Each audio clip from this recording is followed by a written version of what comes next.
because of social media, it's more about personality than it used to be. It used to be literally about the way you looked. Okay. And there were certain models that, yes, if you were an editor liked you or a photographer liked you, they would put you on a magazine cover, they would make you the star of a campaign, or designer, you would be the muse of the designer. But that was very much their opinion, one person's opinion, or one or two people's opinion, because they liked you. For whatever reason, you're married into the right family, or you're born into the right family, or you're lucky, you meet the right people, or you're sleeping with the right guy, or who knows what the deal is. You get the job, things happen.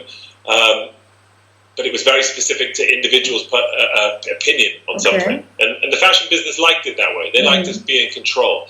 And what social media has done is democratized the whole thing. All of a sudden now, it's up to, if a model is liked by 20 million people, like a Kendall Jenner, then regardless of whether the fashion industry says she should be a model or she shouldn't be, people want to see her, and they like what she's doing, and that's in large part because of her personality. It's not just because she's a perfect, pretty face, because she's not the perfect, pretty face. She's a very beautiful woman, but she's also got a lot of normalness about her.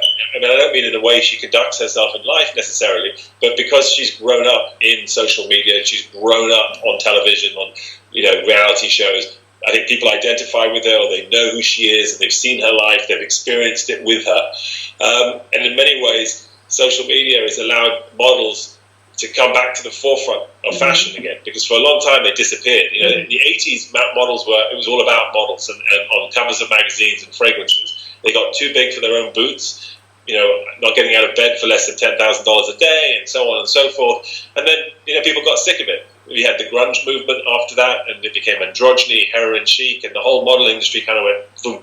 And then people wanted glamour again, but they didn't want models, so they brought actresses and actors. And so they're the ones who took all the covers of the magazines, all the fragrances, and everything. It was all about, and that was about personality again, because actors and actresses, they're very attractive people, but they're also normal people, small, short, different sizes, not perfect, not always great in a swimsuit, whatever, but people didn't care.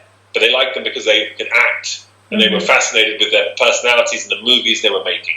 And what happened now is then social media came along. Actors, very private people mostly, don't like social media, didn't embrace it. And models who were born for social media because they love having their picture taken, jumped right in, and they showcased their history, the making of, the behind the scenes, going to the gym, getting ready, what they're wearing, what they're eating, what they're talking about, their hair, their makeup, their styles. And people got fascinated all over again, and it's a new era of modeling as a result of social media.